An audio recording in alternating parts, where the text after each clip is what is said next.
make sure the YouTube stream is started as well. Now we're good.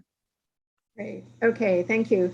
Welcome to the September 22, 2022 meeting of the CB Land Use and Waterfront Committee. My name is Sandra McKee, and I am the chair of the Land Use and Waterfront Committee. This meeting is called to order at 7:06 tonight, and tonight we are joined by Assistant District Manager Brendan Berth. Members of the public, you can raise any questions or comments that you have through the Q&A feature of Zoom. If there is time following the committee's discussion, we will field questions from the public. As a reminder, New York state law now requires all community board members to have their cameras on and their first and last names displayed from the time the meeting is called to order until the time the meeting is adjourned. If your camera is not on and your name is not displayed, you cannot count towards quorum. Larry Shire will take the minutes for tonight's meeting. Thank you, Larry. You're welcome. Great. We will now take attendance by roll call. Brendan will conduct the roll call. Committee members, I will call your name and you will unmute yourselves. When your name is called, please say present. I will announce if there is quorum. Jim Collins. Okay, I do not see Jim. Adam Hartkey. Present. Molly Hollister. I don't see Molly, but I know she will be coming. Yes. Kavitha Matthew. Is excused. Okay. So Kavitha is excused. Sandy McKee. Present. Larry Shire. Present. Ann Seligman. I know Ann will be coming later, but is not present at the moment. Lou Sapersky. I do not see Lou, so he is absent. Sandro Sherrod. I also do not see Sandro, so he is absent. Letty Simon. I'm here. Okay, noted. You're noted as present, but with your camera off, you don't count towards quorum. And Majed Abdul Samad. Present. And Molly is here. Okay. Yep, I see Molly. Molly is counted as present. Okay. The agenda for So, in terms of quorum, we do not have a quorum, but I know Anne will be coming in a little bit, at which point we will achieve quorum. is it possible to, I mean, it's an unusual evening for our meeting. We technically wouldn't be meeting tonight, typically. Could somebody reach out to Lou and to Jim? Yeah, I will reach out to Lou and to Jim. Great. And technically speaking, related to absences, since this isn't the regularly scheduled meeting night, anyone who is not present does count as used. Right. We'd really like to have a quorum so we can pass resolutions. Agreed. The agenda for tonight's meeting was distributed ahead of time by the board office and appears on the screen before you. If there is no objection, we will adopt the agenda as stated. Members of the committee, if you object to adopting the agenda, you may raise your hand through Zoom. Seeing no objections, the agenda for tonight's meeting is adopted. The minutes from the June 27th meeting were distributed ahead of time by the board office. If there is no objection, we will adopt the minutes as drafted.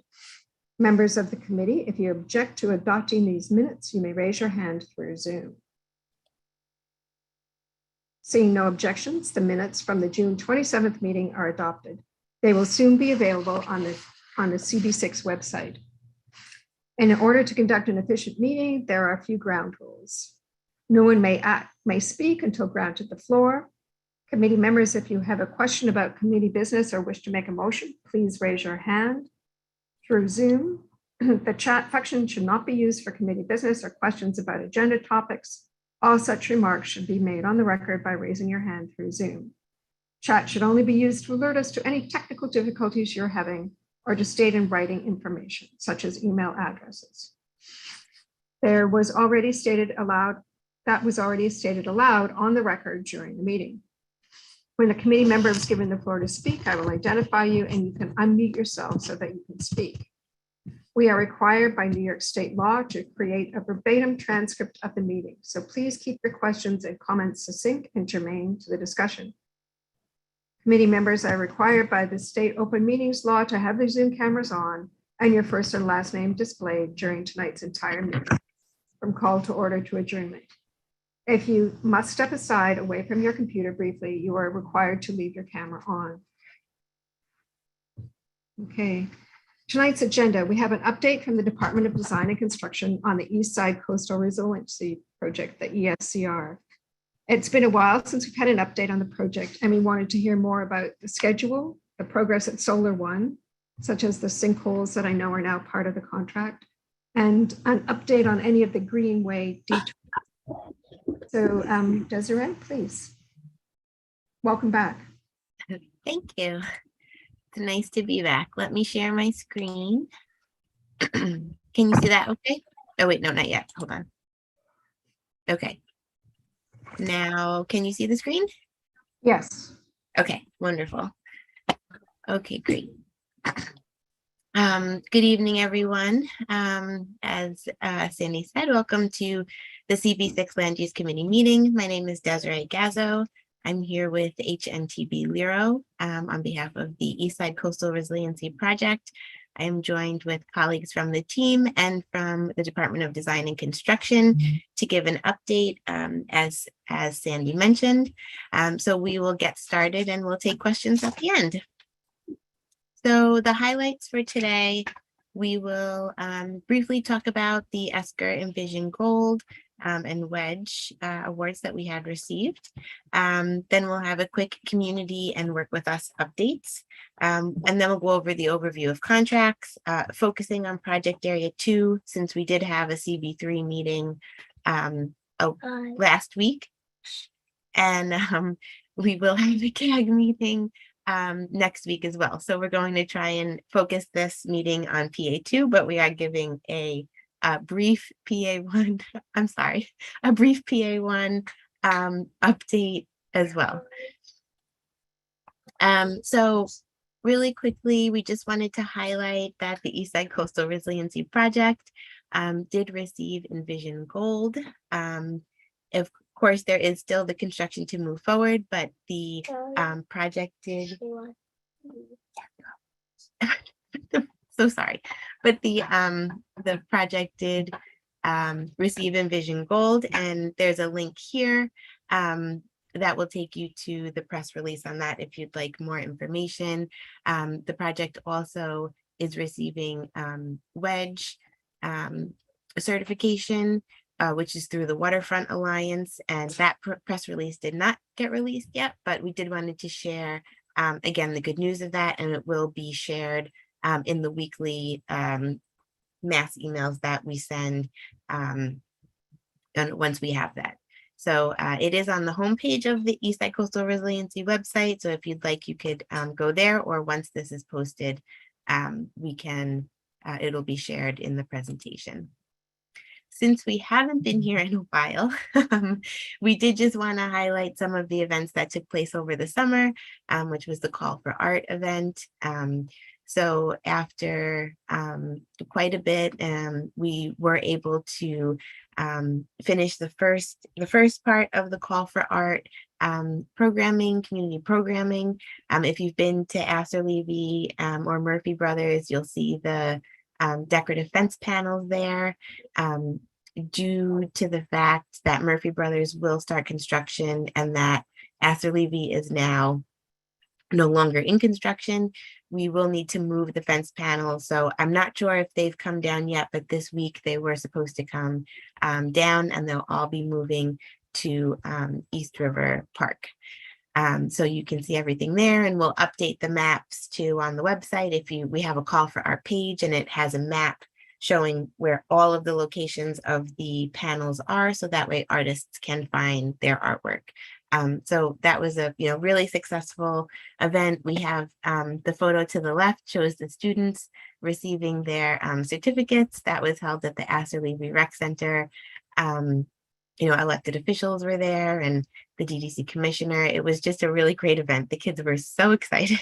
So it was really nice. And again, we look forward to possibly holding another Call for Art event later in the project.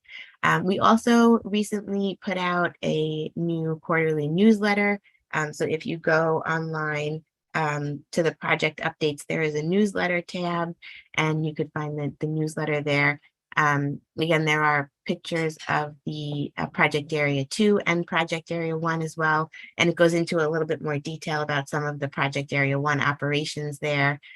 So again, if you want to learn more about that, you can see that in the newsletter. And also we were at CB3 last week. So the CB3 presentation, which again focused more on Project Area 1, is on the website. And then CB3 has the recordings as well, if you'd like to watch the full event.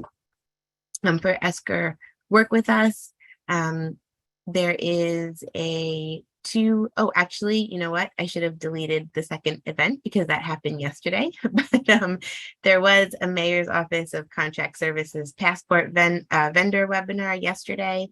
They have these, I believe quarterly, they have them pretty frequently. So it's not a bad thing that this is up here because they do have them regularly. So if there are any folks who are MWBEs or again, looking to contract with the city, they do have ongoing passport vendor webinars. And again, there was one yesterday. And then the save the date for the 28th annual Competitive Edge Conference. We wanted to put that up here as well. That's the 31st of October. And DDC will be present at that event as well. We also have a few job openings available. Administrative assistant and payroll specialist with our PA1 contractor, and then senior inspector with HNT Bureau, the PMCM for the project. So if you know anyone who's interested, again, we have pushed these openings to our kind of hiring partners or local community partners with Workforce, Lesson and Henry Street Settlement. So we have been putting spreading the word about the career opportunities with Eastside Coastal Resiliency. And we are looking to have another quarterly Work With Us event. That should be at the end of October. We're looking to put out the save the date, hopefully tomorrow. So everybody could put that on their calendars. And then that should be an in-person event. We're hoping that we could have an in-person event and not have another virtual quarterly session. So we're looking forward to that. So to get into the project updates, we have our project area overview map that everybody I think is very familiar with.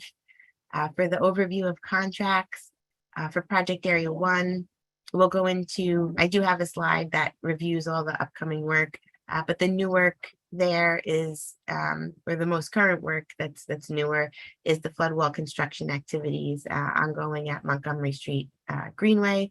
So similar to the flood wall at project area 2, there is a short piece of project area 1 that will have a flood wall similar to project area 2. So they are starting that work, or they have started that work in the past couple of weeks. And again, that is the kind of newest work that is happening in project area 1. Project area 2, as everyone is aware, Astor Levy Playground is open. Gate 18 is installed. Gate 14 is installed in Stuyvesant Cove Park. That was actually the first gate to be installed. And the restoration is on its way with work in Murphy Brothers anticipated next week. And then with parallel conveyance, the contract was awarded in May to NYCC JPL JV. The notice to proceed is scheduled for it was scheduled for this month. And again, even though the contractor would get notice to proceed, construction wouldn't happen for a little while, and we will certainly come back with more information on parallel conveyance once we get more details on that project. And for that project, the contract duration is approximately 4 years. So to get into project area 2, we have updated the schedule. So originally the schedule had Stuyvesant Cove Park work for phase 1 ending before the work in phase 2 started. You know, again, since Astor Levy was able to open, we were able to start Stuyvesant Cove ahead of time, so that way the contractor could continue moving forward with the flood protection. So that way, the sooner we construct everything, we could open it back up. Again, we're coordinating with Solar One and EDC for the reopening of the northern portion, and we'll talk about that in the next slide. And then Murphy Brothers Playground, again, that is the next scheduled piece. So it has a little pink line around it. It's not exactly filled in quite yet because we're not, it's not closed yet. However, it should be in the next week or so. So to get into it in a little bit more detail, again, Astor Levy Playground, which is the number 1 on this map, was open to the public. Flood wall is completed there, as well as Floodgate 18, and I have some photos of that in the next couple of slides. The West Service Road, for those of you who have not kind of driven on the West Service Road, the flood wall construction is looking great there as well. They are working on the Floodgate 17 location where that floodgate will sit. And the completed anticipation for the West Service Road work is spring of 2023. The East 23rd Street intersection, that's the number 3 on the map here. Utility work and flood wall construction is ongoing. And then floodgates for 15 and 16 are upcoming in that area. And then for Stuyvesant Cove Park north of East 20th Street, that's the number 4, which everybody is very familiar with. The seat wall construction, grading, and finished pavement is underway. I have some photos of that as well. And the Greenway construction has started and is moving along very, very quickly. And then we are scheduled to reopen the northern portion north of 20th Street in November after the planting. For the southern portion of the project, Stuyvesant Cove Park east of 20th Street, south of East 20th Street, excuse me, the ongoing flood wall construction is taking place there. So again, the similar sequencing of work as what we presented in the past for the northern portion is now happening in the southern portion. So that's the excavation, the preparing the site for the pile install. The pile install is completed, and now the foundation and the flood wall construction is moving forward.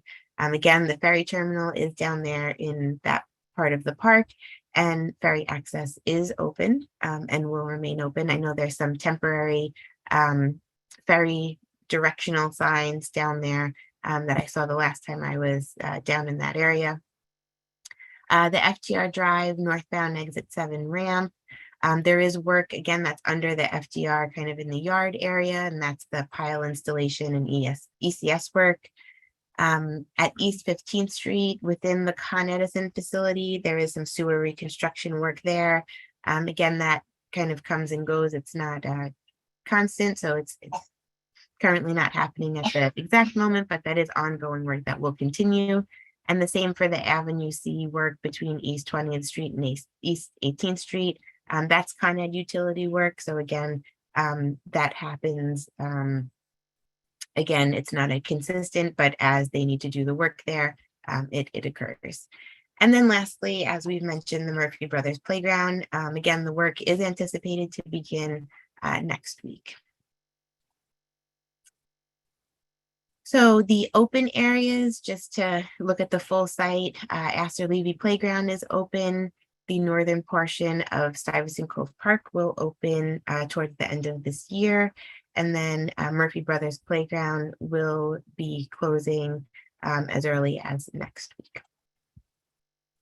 So this is the current Greenway access plan. And I know there was a question about the Greenway.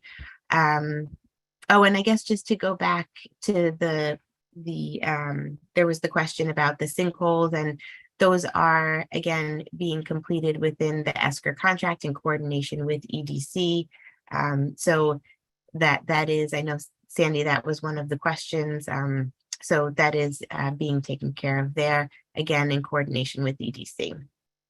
So the current Greenway access, while Stuyvesant Cove Park North is under construction, it will be this detour that we've seen through construction. This is the 1st and 2nd Avenue detour via 37th Street with kind of local traffic along the waterside area. So we're all used to that detour. And then the look ahead. So once the Greenway is open north of East 20th Street, then the Greenway will close south of East 20th Street. And at some point, which is still being coordinated with the contractor as we move into this as we continue work in the southern area and move into, again, this connection between the southern portion of Stuyvesant Cove Park with the work that's being done under the FDR, there will be a point where the connection between Project Area 1 and Project Area 2 will need to close. So we are still coordinating when that will happen.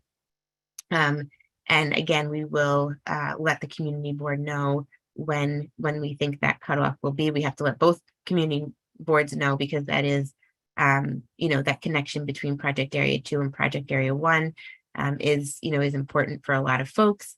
And then again, once the northern portion of the Greenway opens, the detour will cut back to East 20th Street, and then the Greenway will be open again, fully heading north.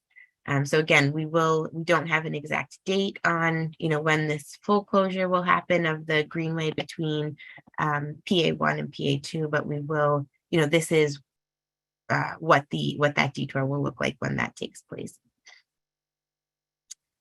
These are a few photos of the installation of Gate 18 at Astor Levy Playground.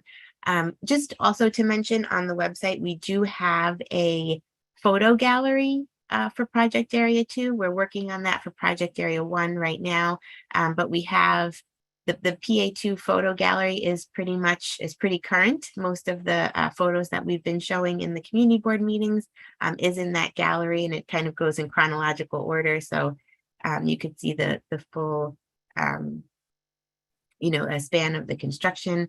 But these are the Floodgate 18 photos. This is a 45-ton, nearly 80-foot long rolling gate. It's massive if you haven't seen it.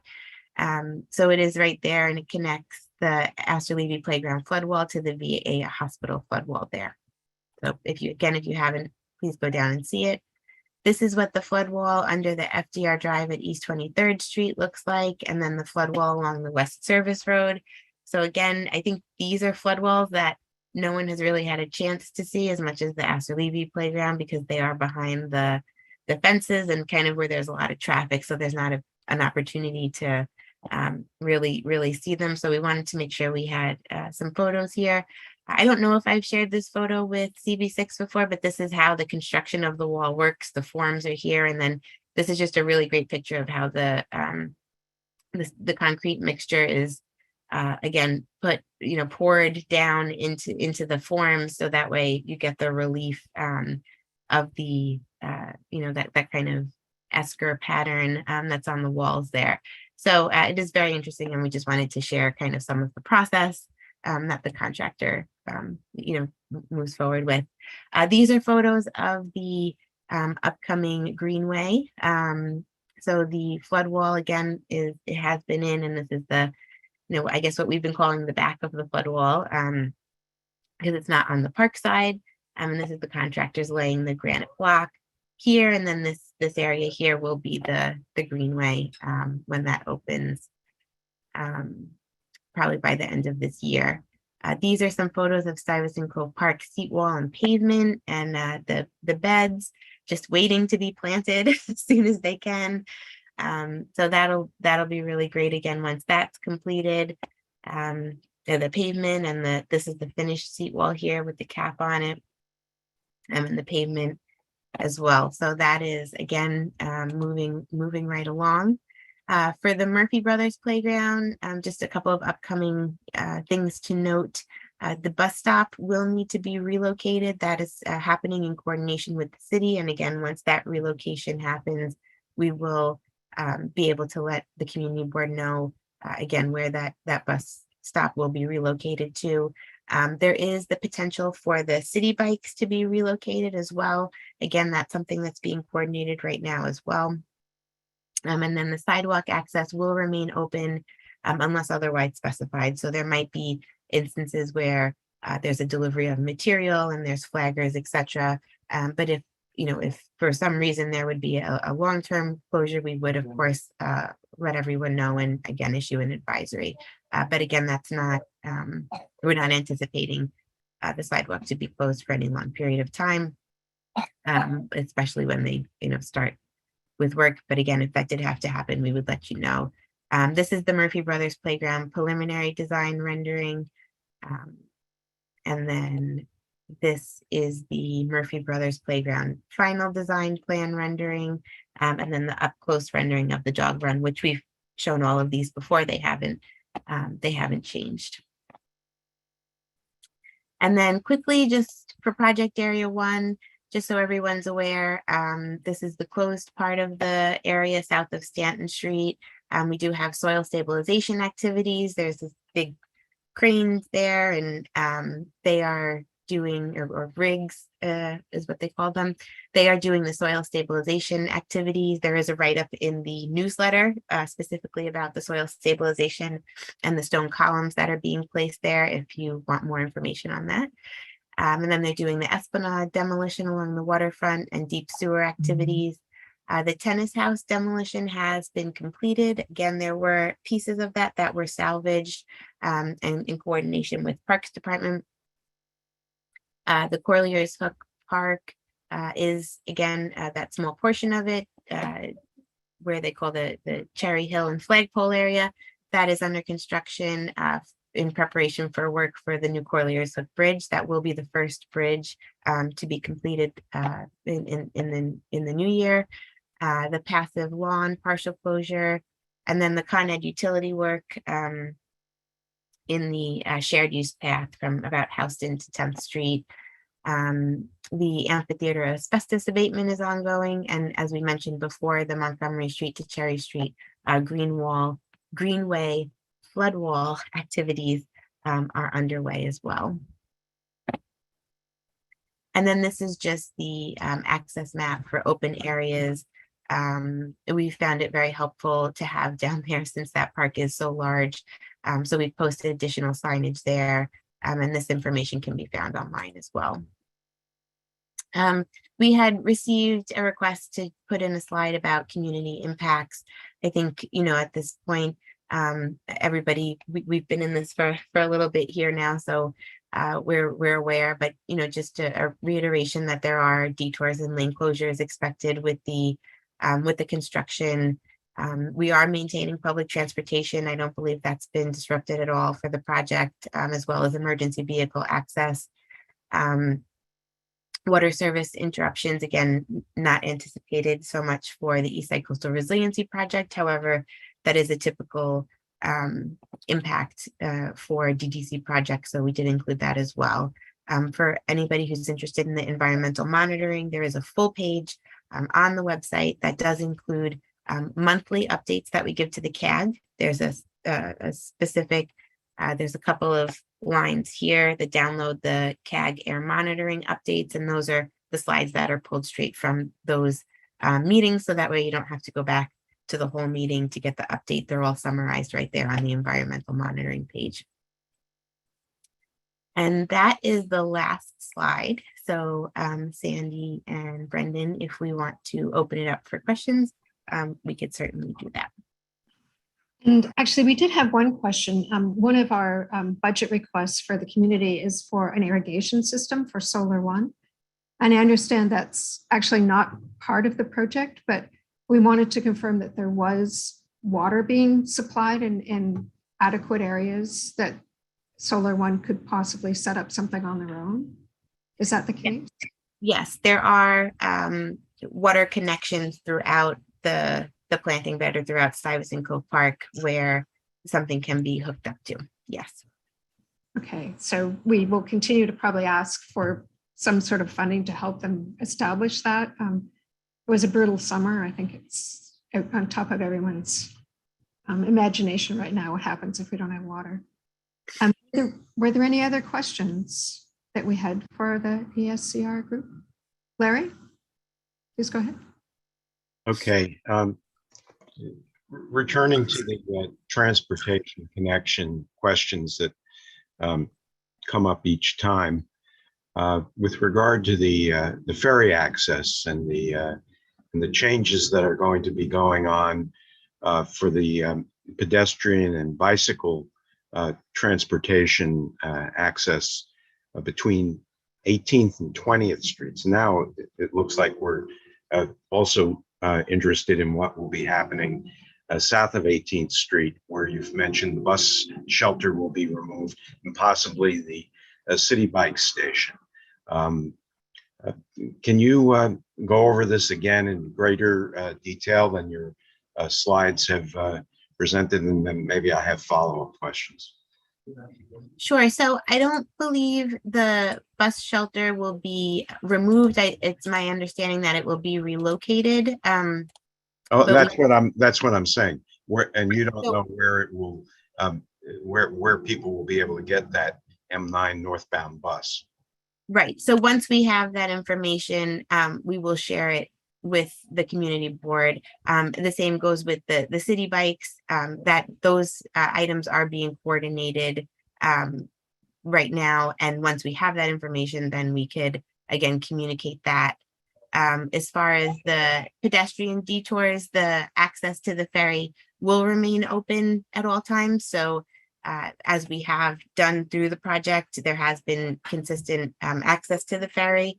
And as we move forward, the contractor will keep that access, however they need to. And as, again, that area shifts, I think it'll happen similar to how at East 23rd Street, the crosswalk has had to kind of shift back and forth.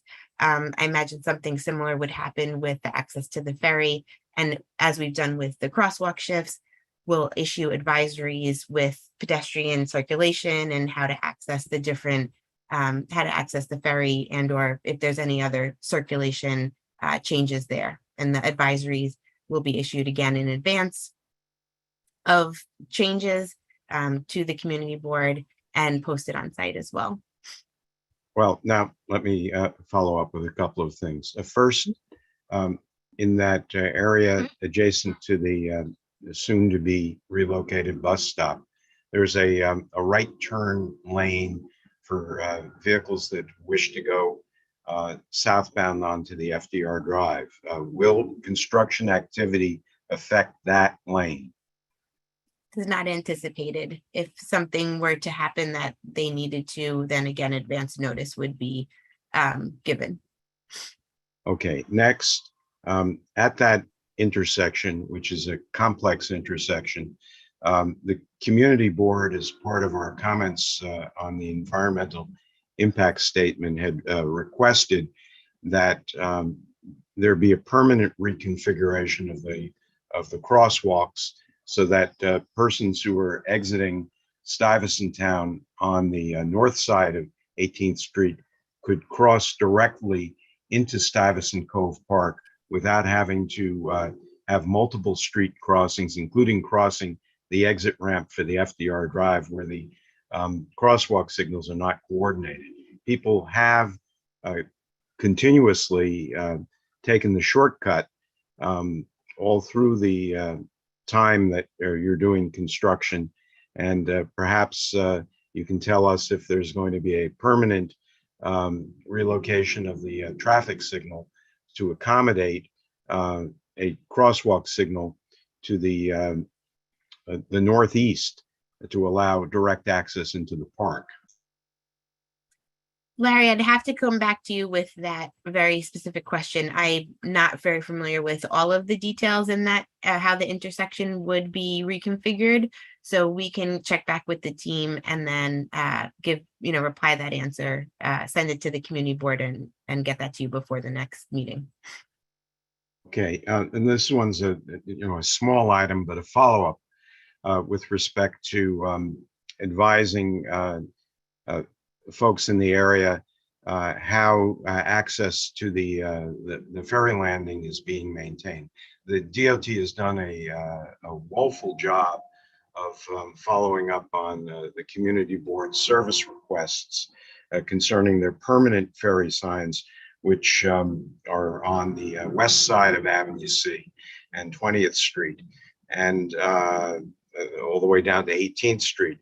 These signs are either missing, misplaced, in other words, pointing in the opposite direction of which they need to be sending people, or as that suggests clearly erroneous, and we've not had any traction there. I was wondering if somebody with the project might take a look at it and maybe work with DOT to finally add some muscle to getting the permanent signage in a better state of helpfulness. Yeah, we could pass that comment along to DOT as we do kind of after our meetings. If there are any parks comments or DOT comments, we pass them along so they are aware. So we could definitely pass that along to them. Well, their perpetual position is that everything is perfect. Yeah, thank you, Larry. I know this has been an ongoing discussion that you've been having with DOT. Were there any other questions? I had one, and somebody else could ask it, but this relates to the exact configuration of the Greenway between 20th and 18th Street. As it currently exists, if people want to get down from 20th Street to the access to the ferry, there's a one-person wide little area adjacent to the construction which people can squeeze through.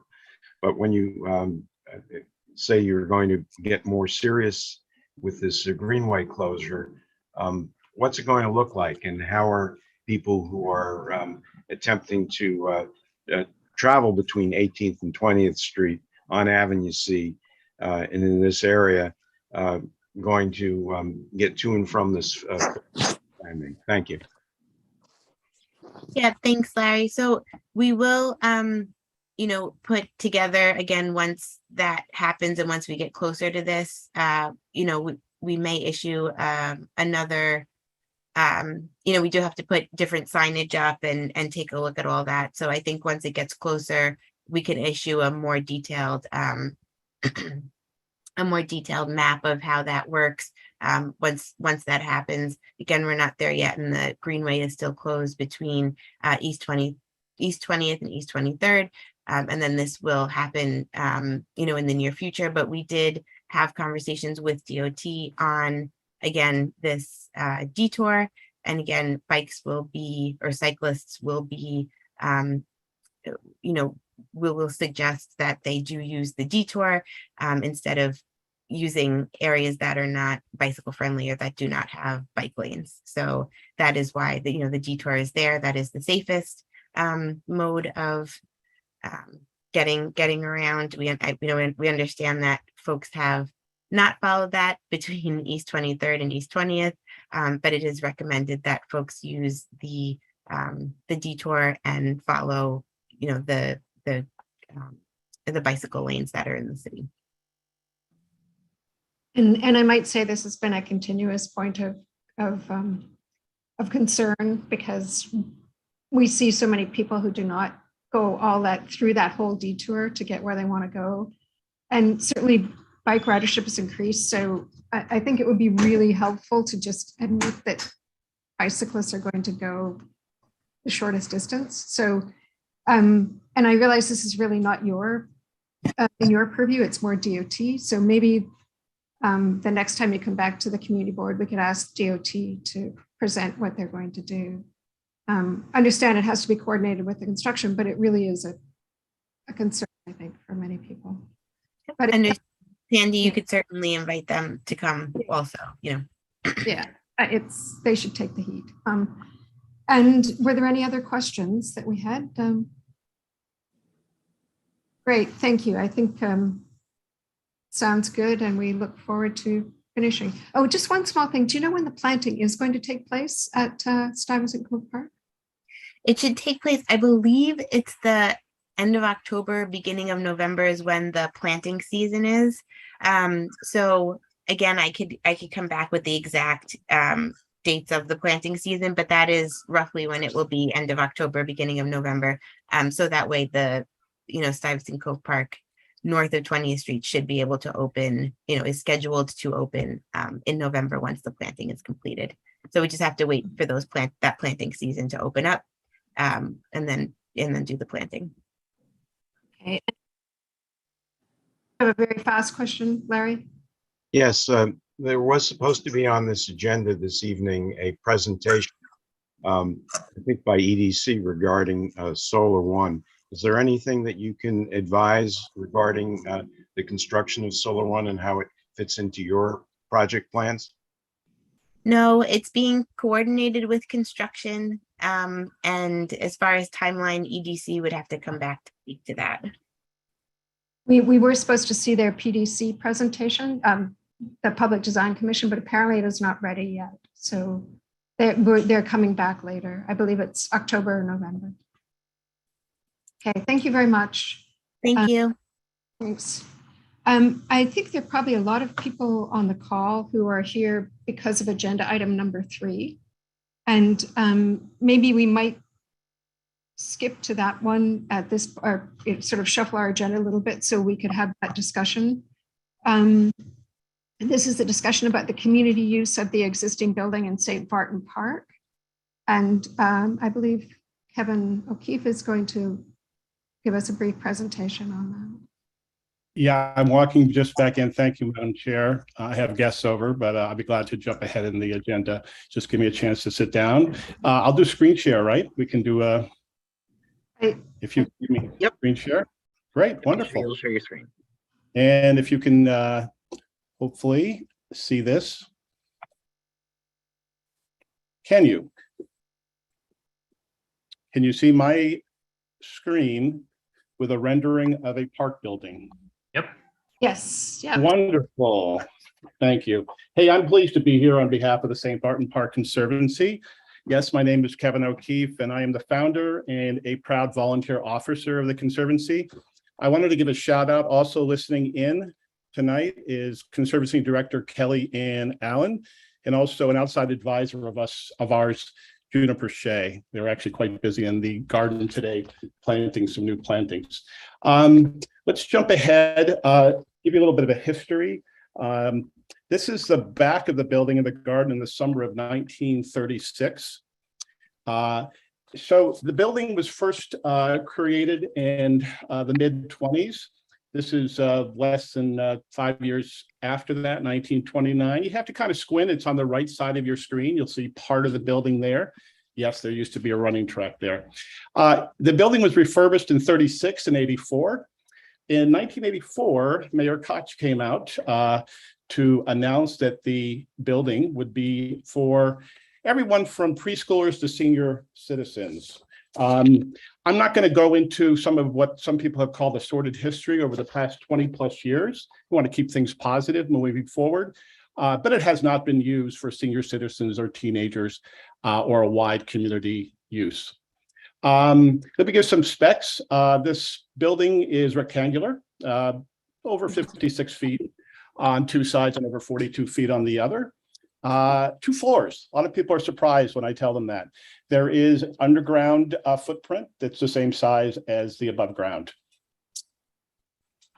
And the only public access at this time is 2 small 1-stall restrooms on the south entrance.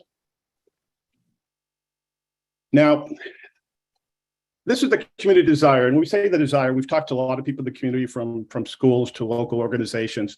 And this is actually a photo from an event in the park garden this spring which we co-hosted with the Murray Hill Neighborhood Association. The community went well beyond the association and its research on what the community wanted. And the community let us know that the desire is to treat the building and the garden as one.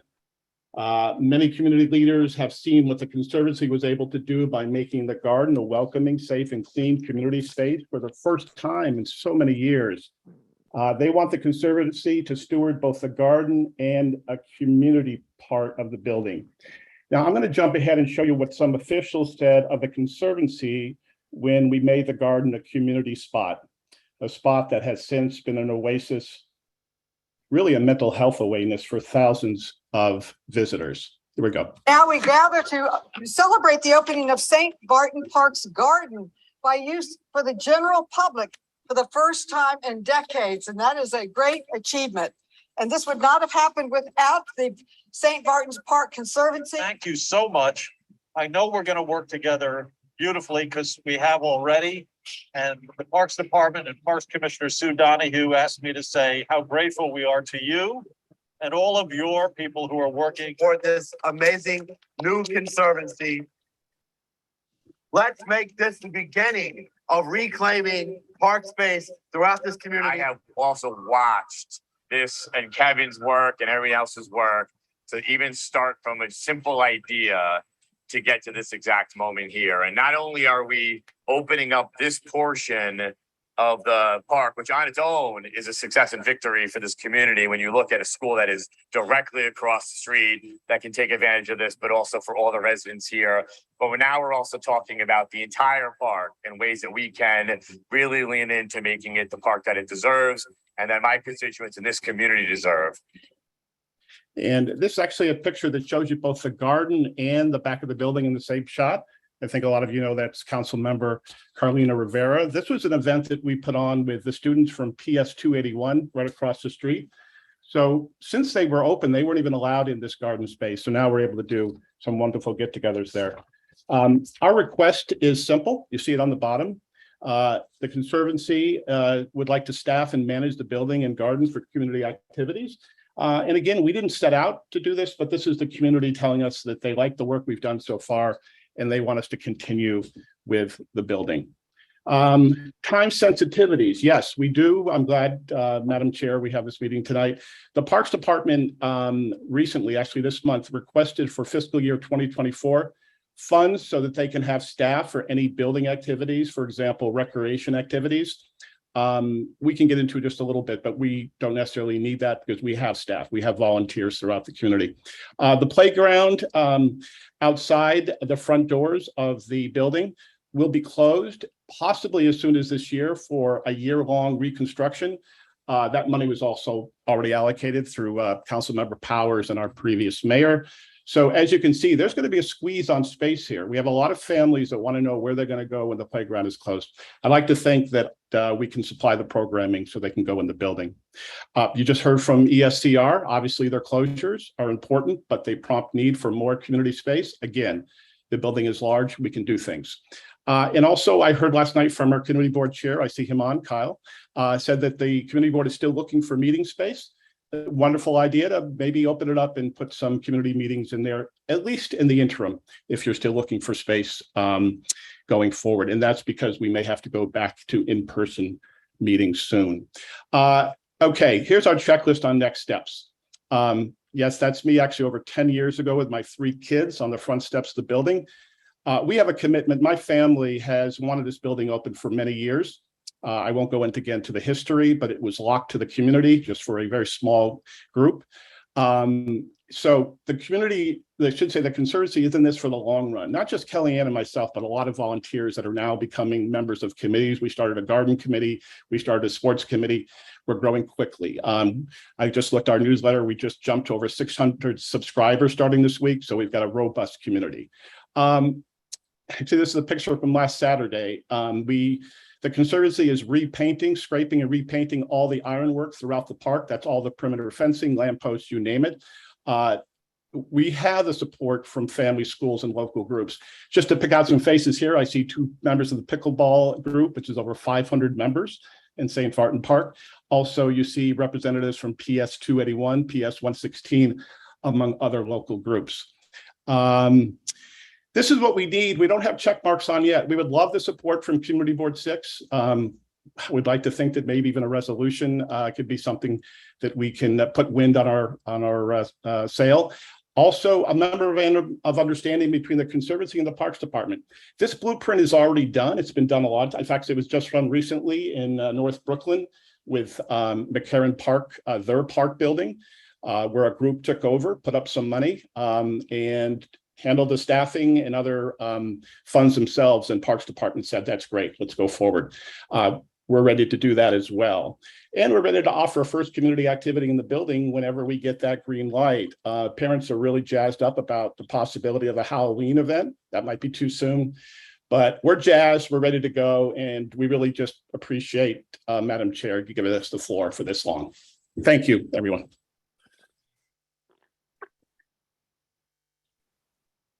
Thank you. And unfortunately, we do not have quorum this evening, so we are not able to pass a resolution, but we certainly can have, we can have an open discussion about any questions that people have. Are there any questions regarding this from our committee? Letty, please go ahead. Yes, I think it's, first of all, I think it's a wonderful idea. I'd like to know how much money, what the budget is in terms of what the Conservancy has to do, and how much have they raised, and how do they see raising that, whatever that amount is? Yeah, just wanted to give you some back history. We are a 501c3. That's you may not, know that. I'm No, I sorry. just wanted to give you background. I want you to know that we're very established from the beginning. The McCarran Park that I had mentioned, that was a $3 million commitment. We are not there yet, but I don't think we need that much because we have the volunteers that need to step forward. Can I put some money up to start? Yes, and I don't want to make the dollar commitment for you right now until we talk to the Parks Department. So there's no, you have no budget yet, and you haven't raised it yet. We've raised it, and we also allocate for other things. We just made a purchase for the pickleball community. We do the entire park we support, so the money that we have does not just go into the building. It goes for a lot of things. And to be honest, until we sit down and go through with the Parks Department on what it might be able to do on the operational side, I don't think we can get into dollars right now. I think you should have some idea of how much you have to raise and how you're going to raise it. You should have some kind of strategic plan to do that. We do. I think it's a great Like idea. I think it's a wonderful idea, but I'm just wanting to know how you're going to raise the money. And I wish you well on the project. That's all. Thank you. Thank you. And you know what, Letty, I know that I see there's a few people on board here. I know Bobby, Ken Conyers, who's head of recreation for Manhattan for Parks. Thank you for being on board tonight. There's a lot of people at the community. I don't want to get into those. I don't think that's fair to people like Ken to start throwing out numbers. Well, because you haven't done it. That's I will kind of do what it I'm with Ken. asking. It hasn't I will do it happened with them. yet. Okay, thank you.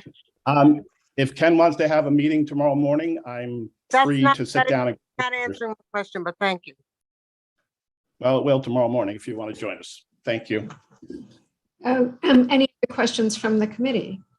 We do have some comments in the chat. Are the question and answer? And I guess there's a couple of Rebecca, and forgive my pronunciation, but Rebecca Swiger notes that her children attended and seems to be very positive about having community use for the building again. So I'm gathering from your description that could be one of the uses. It's still for some childcare / family use. It sounds like that's one of the things that you are anticipating, Kevin? Yes, I think it should be a lot bigger breadth than that. I think it's wonderful, some of the studies that I've seen that, for example, when the elderly, and I hate using that, how senior citizens and children get together, how much they learn from each other. Again, without going into the history, that has not been the case, even though that was the intention from Mayor Koch forward. And Anella S. Notes that it is a Parks Department building, recreational building, and that they have recreational programming, which I'm guessing will be part of what you work with. But and she also noted that the downstairs will continue to be for operations, which is. Well, this is a comment from the daughter of the person who is in charge of that preschool. Sorry, Kevin, if you could just we don't just. Yeah, I just wanted to say that hasn't been decided. I don't know if she's getting that information directly from the Parks Department, that it's going to be used for that use, but I don't know where that information came from. Okay, and it's a large building. Theoretically, operations could be in the basement, and the upper floor could be used for community use. I guess that's. Absolutely. And just so you know, the Conservative gets along wonderfully with the Parks Department. Sheena Kaufman, who is a district manager, uses that space downstairs. We work with her every day on a lot of things. So we want to make sure that the Parks Department is happy in all that we do, but more importantly, the community. And here's a recommendation for Community Board 6. Have we looked at having meetings at 54th Street Recreation Center or at the Vanderbilt Y? And I'm sure Brendan and the board can look into that if they haven't already. I think you probably have. And Bobby, I can ask Jesus. Bobby, the general manager of 53rd Street, is actually on board listening in right now. Okay, so maybe we will have meetings there in the future. When will weekday morning programming for children return? I gather that could be one of the uses. So it sounds like this is a positive comment for use of the building. And the same person has requested to know why there's no programming for children currently. I gather the building is not being used for anything right now. Yeah, that really saddens us. We're ready to move in there tomorrow if the Conservatives given the green light and start not just kids programming, but other programming.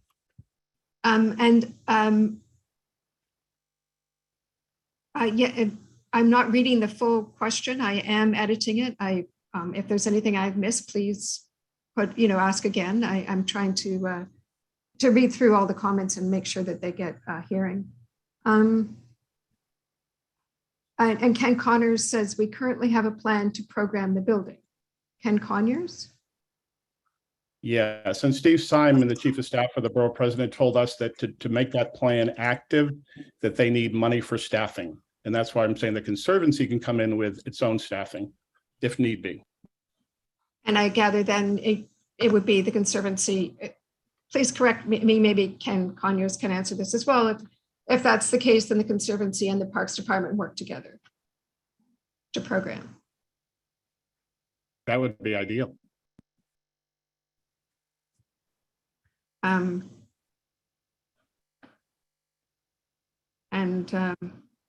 Raz Barak, how will we request to use the building?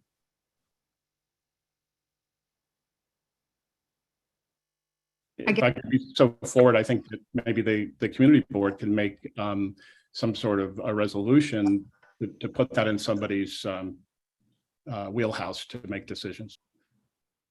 And potentially, since it is a Parks Department building, that could be handled with permitting or with through the Parks Department potentially, or through the Conservancy. Yeah, and again, these blueprints are done all over the city for many other parks. I think we all know the conservancies that are doing a lot of things, programming on their own and also in unison with the Parks Department. We're willing to go in either direction. And here's Courtney Michelle is, would the Conservancy's role be in vetting allowing programming in the building? Would all requests to use the building need to be approved by the Conservancy? How would the Conservancy remain objective in evaluating requests? Ours is to make as many people in the community happy. When we did our press conference, you saw some clips from, we said our mission is simple: to make the park a better place for all. It's anything that falls under that umbrella. So we unfortunately do not have a quorum, so we cannot create a resolution. I think probably it sounds like this is open to further discussion and that maybe the Conservancy is going to put forth some plan or a program that could then be worked out with the Parks Department. But we'd be happy to discuss it again, I believe, but unfortunately, I don't know if we have any comments particularly from the committee. No. So, whoops, Letty, you had your hand up? Yeah, I do think this is a great idea. I think what we're hearing are generalities. I think what we need is a specific plan, you know, line by line, how it's going to be staffed, where the money is going to come from, and how it's going to be raised. Right now, I think it's a wonderful idea. It's a wonderful ambition and an initiative. But I think what is missing at this point are those hard facts and specifics. And that's what I would encourage. Well, So I don't think that's fair to the Parks Department. They have put a lot of time into a plan on recreational programming. I think that plan needs to be, we need to work on it together. If the Conservancy can provide staffing, which it needs money for, I think we could possibly go forward with that plan. And I think that's the first step in a meeting with Parks Department and Conservancy. Look at their plan and see if it's something that could be executed. But if I could defend the Parks Department, they have put a lot of time into that plan. And I think we would all agree that we want to have the building used for the community. So whatever can be done to do that, I think is great. It sounds like working with the Parks Department is maybe fleshing out a more robust program, but that certainly sounds like a great idea for we as the community board, as you mentioned, could potentially use it for meetings. Is there anything else that we at this point can do? Unfortunately, no resolution. We're happy to hear it again at a further meeting, but unfortunately not. If I could just say one last thing, Ken and I have been in touch on a meeting, and we're trying to get together on one. We've exchanged back and forth, so looks like we may hopefully have that meeting soon. Great, and it sounds like there's lots of support for many uses of the building, and if it works elsewhere in the city, I'm sure it'll work here as well. But thank you everyone for attending. I think we there's quite a few comments in the chat. Looks like Steve Conyers would like to speak. Just give me a moment. Absolutely. Mr. Conyers, you should be able to talk now. Hello, good evening. Hello? Yep, we can hear you. Oh, yes, we can hear you. Sorry, I'm battling throat issues, so I'll quickly just say that we do have a plan for programming. Happy to sit down and talk about the plans and the ideas and the community input, but we have an interim plan to go into place that does not involve additional money or staffing needs. Okay. But would you be able to share with us a little bit of what the plans are? Sure. I mean, I don't have it in front of me right now, but it does involve, oh, was Steve trying to say something? I'm sorry. It has toddler programming, community uses, events, festivals, special events in the park, puppet mobile, and quite a few others. There were some things that were not included that I'm hearing the community would like, and that's something that we can look at and determine if we could fit it into the plan. Great. And I know one of the questions was, how do people advocate for certain types of programming? How would they go about doing that? Or can the public schedule the use of the building? Advocating always can be done through 311 or myself. I could put my information in the chat. Right. And then scheduling the building, we don't really schedule or permit out the building at this time. For instance, I know there's a Halloween, potentially a Halloween party could be held there. Is that something that fit into the scheduling? They should definitely reach out to myself. Yes. Okay. So if you don't mind putting your information in the chat, then people could certainly, reach out to you. And Steve, did you want to speak as well? Yes, do I have that ability? Yes, yes, please. Oh, fantastic. Okay, thank you so much. Well, let me say that I may have somehow confused the matter when I spoke to Kevin some time ago and said that we would like to get some funding.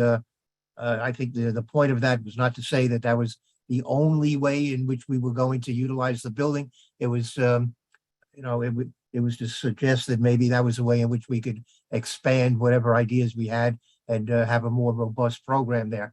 But Ken has spent some amount of time on this, and we definitely plan to use the building. We certainly want to, we don't want it to just sit there vacant and not be an asset to the community. That's something we're focused on. So obviously we want to work with the Conservancy. We appreciate the efforts that the Conservancy has made to focus attention on this park.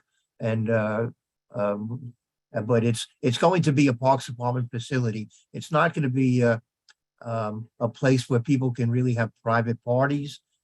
It's going to be a place where programs are going to be offered for the general public. Thank you. So we'll have to look elsewhere for community board locations. Well, no, I'm not saying you can't have a community board meeting there, because that would be something that would be open to the general public. But I can't. You know, I heard you say something about a Halloween party. It's not. You know, I don't.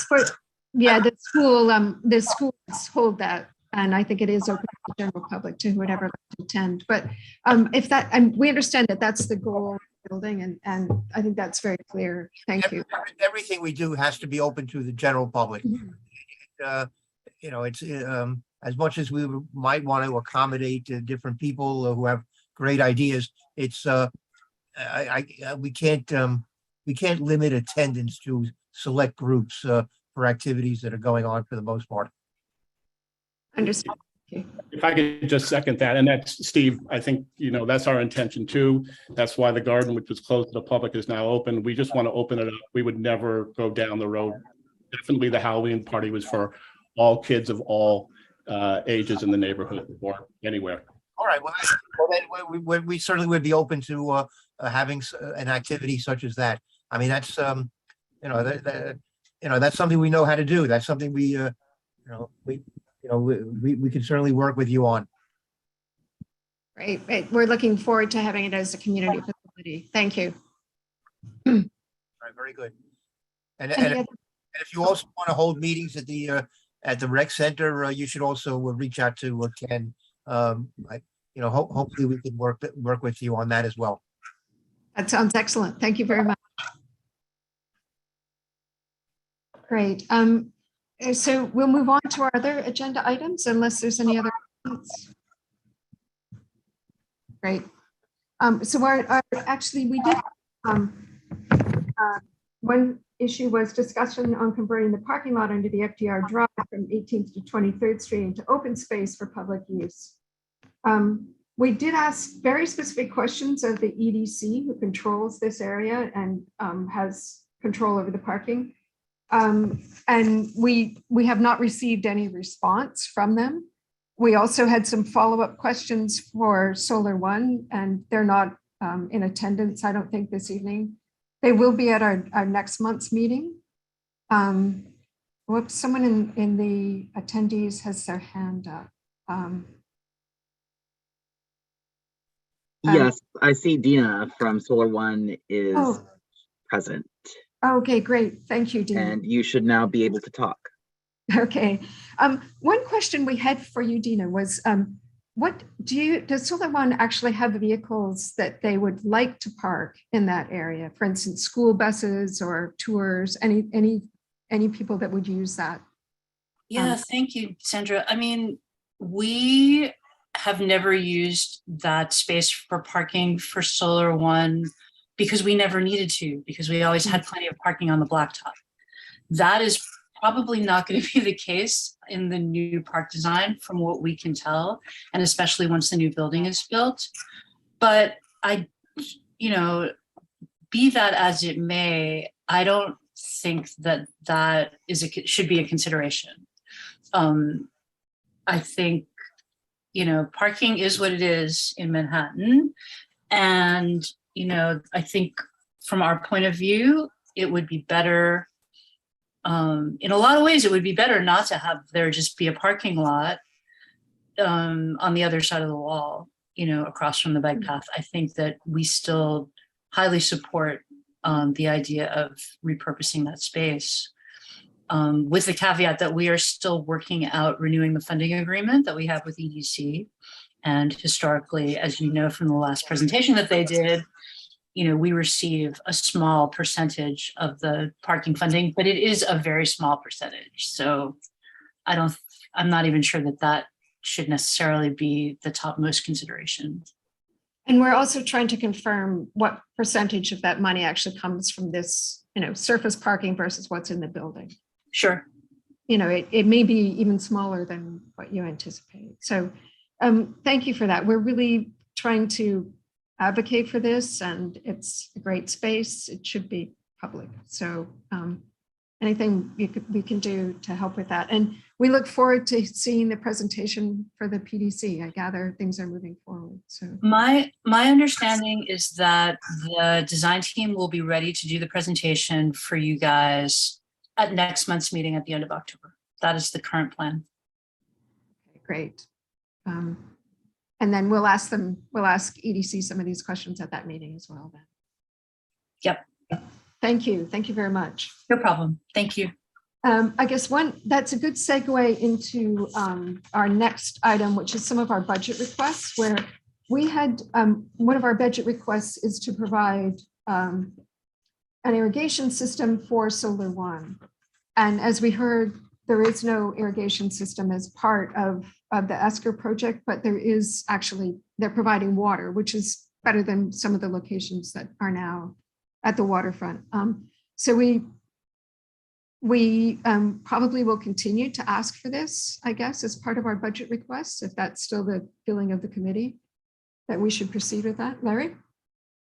I think it is. A proper irrigation system would save the staff Solar One and so they can focus on other activities.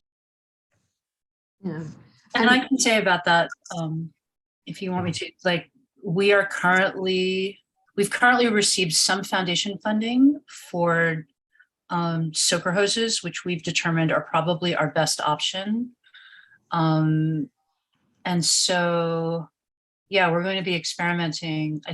I mean, depending on what the landscape contractor has in mind and is willing to accommodate for us and work with us on, we're going to start experimenting with how a system could be set up that hopefully will include valves and timers.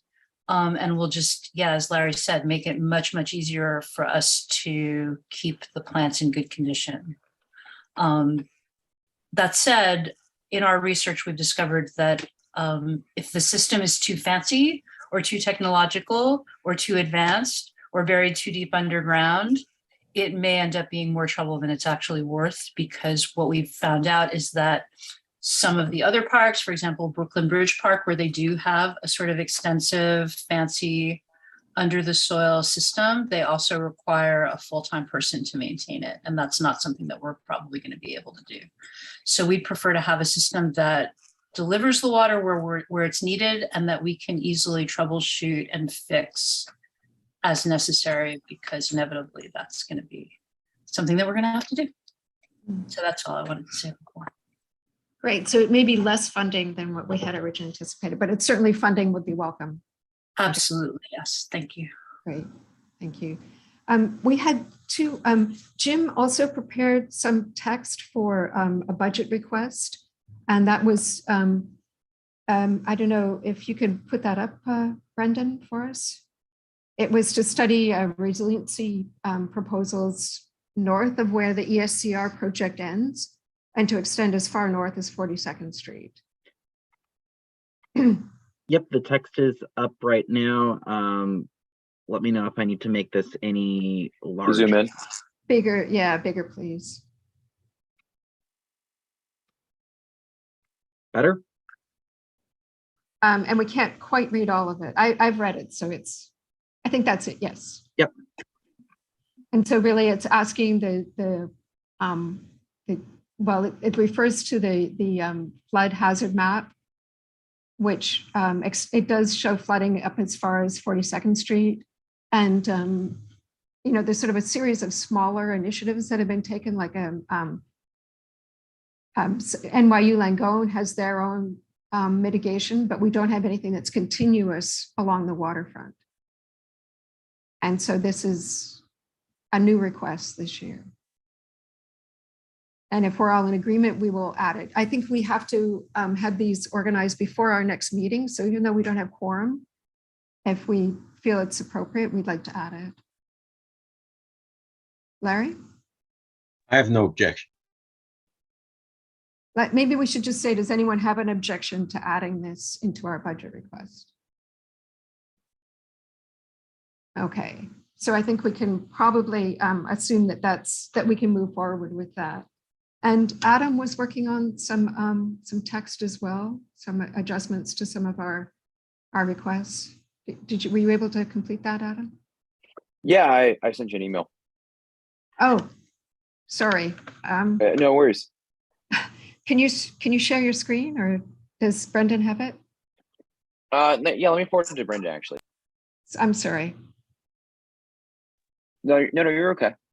And then I guess just the other thing for Majid as our new member, it's become really evident to us that these budget requests are very important, and also our district needs statements. And it's something that the city planning is now using to help organize, you know, citywide where money's being spent and initiatives that they take. So if we have any ideas for how they should change or what we should be adding, it's a really valuable tool that we do have as the community board. So you probably haven't had the chance to read through those yet. But I think, you know, other people on our committee have, and if there's anything we really feel strongly should be added, we tend to cover, I think, a broad range of issues, but if there's anything specific, now is the time to really advocate for them. And maybe while Adam's doing that, I'll do my chair's report. The Javits Center has a green roof, and they've offered, it's a new green roof, and they've offered to give us a tour if anyone on the committee is interested in doing that. And of course, now all new buildings in the city have to have either a green roof or solar panels. So it's great to take a look at this. I'll send that out to everyone on the committee because we don't have very many people in attendance now. The other thing is we made an application for a planning fellow, and this is really to follow up on the work of Kieran. And we talked about several things. One was community-based resiliency initiatives, what we could do as a community, such things as water harvesting, bioswales, et cetera, and how they could be developed in CD6. That was one thing we asked a planning fellow to do a study of. Also waterfront access and expansion of public space, which is of course this changing the parking under the FDR into a public area, and affordable housing strategies. Currently we have one MIH project in the district, and so what other things could be utilized specifically within CD6. So again, it turns out that having a planning fellow do some of this documentation work for us is fantastic. And if we have ideas for what we should submit for next year, it's good to start planning now.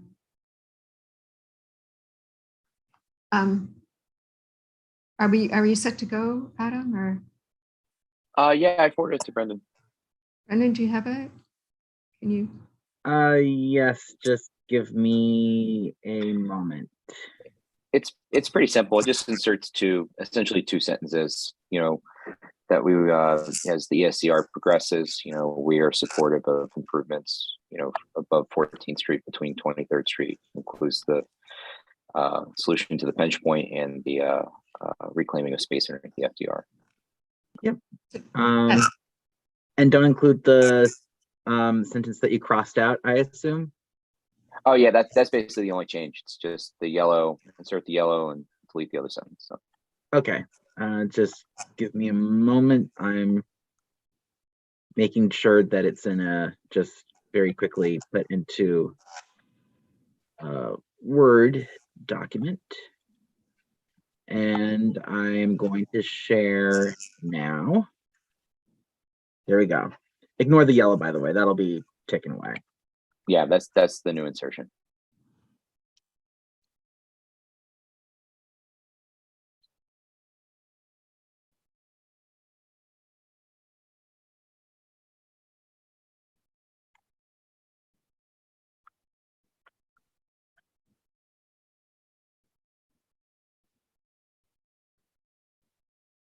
And yes, I guess we always, I mean, we need to keep pressing for them to actually use the money for what they said they were going to. Larry? Adam, does this also include the area that adjoins the UN? No, I just kept it to 14th to 23rd, but because I figured the UN was covered elsewhere. I guess or we can have a whole new sentence about it. I think it would be helpful because we're asking for continuous waterfront access. Okay. Just to clarify, is this for the budget request about the continuous Esplanade, or is it a different budget request? Just so that I'm clear and so that the office is clear. My understanding is this is for the continuous budget for the continuous Esplanade. Okay. Yeah, so I can add Larry, I can add an additional sentence about the UN. So that would be the final piece. Yeah, exactly. Yeah, that'd be great. Okay.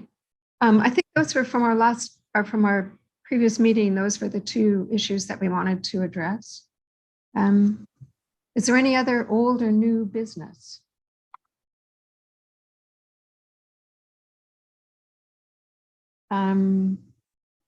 I then will ask for a motion to adjourn. Actually, can I just a quick comment? You mentioned the Javits Center. I put this in the chat. I actually work for WXY. That's the company that did the roof of the Javits Center. If at all helpful, I can reach out and maybe see who from the team can join us on that walkthrough and share some inside secrets. I'm pretty sure we can find a lot that we can apply in our district as well. That would be fantastic. That would be wonderful to know the full process and some of the details. Larry? Just quickly want to return to Adam's writing. Did I misread it that the reference to the pinch point is being deleted, or is it still in there?